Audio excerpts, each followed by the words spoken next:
আসসালামু আলাইকুম। Hello viewers, কেমন আছেন? আশা করি ভালো আছেন। আমি আপনার দয়ে ভালো আছি, আলহামদুলিল্লাহ। আজকে আমি সাজনা আর এখানে নিয়েছি মসুরের ডাল, আর এটা হচ্ছে বাদাই। এটা কিন্তু কাটার পরে কালো হয়। কলার গাছের যে বাদাল থাকে সেই বাদালটা আমি এখানে চিকন করে কেটে নিচ্ছি। এখন আমি এটা ভুনা করব।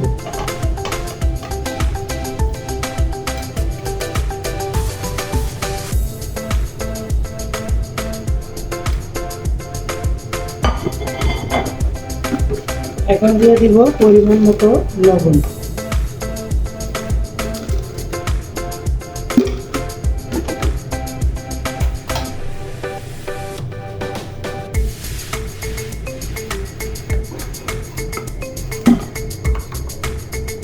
আদা রসুন পেস্ট দিব হাফ চামচ।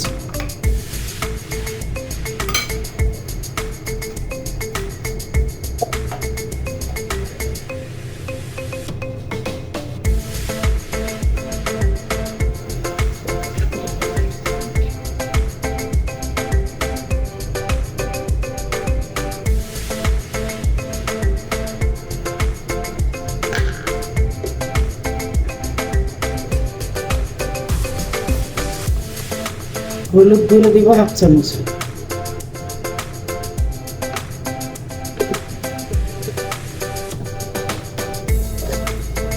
জিরা গুঁড়ো 1 চামচ।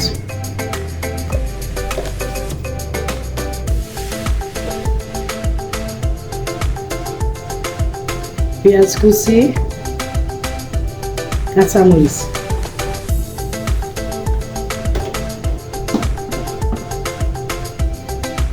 এখন দিয়ে দিব পরিমাণ মতো তেল।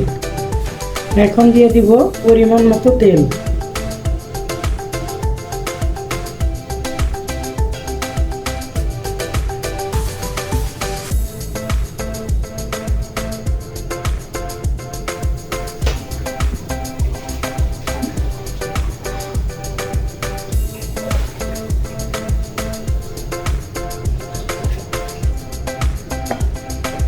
এখন আমি এটা হাত দিয়ে মাখাই নেব সুন্দর করে।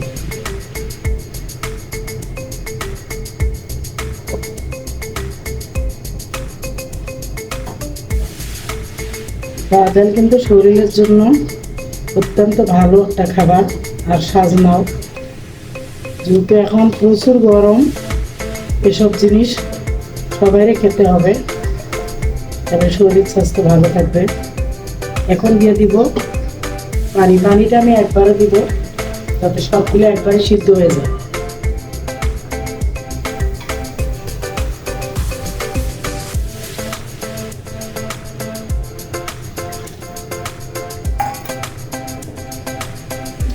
যত পানি দিছি ইনশাআল্লাহ হয়ে যাবে।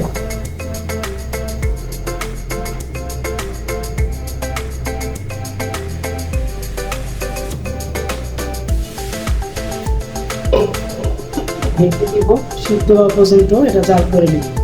চুলাটা অন করে দেব।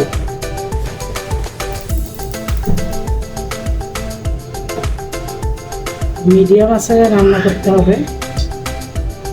আমি এভাবে সিদ্ধ হওয়া পর্যন্ত জাল করে নেব।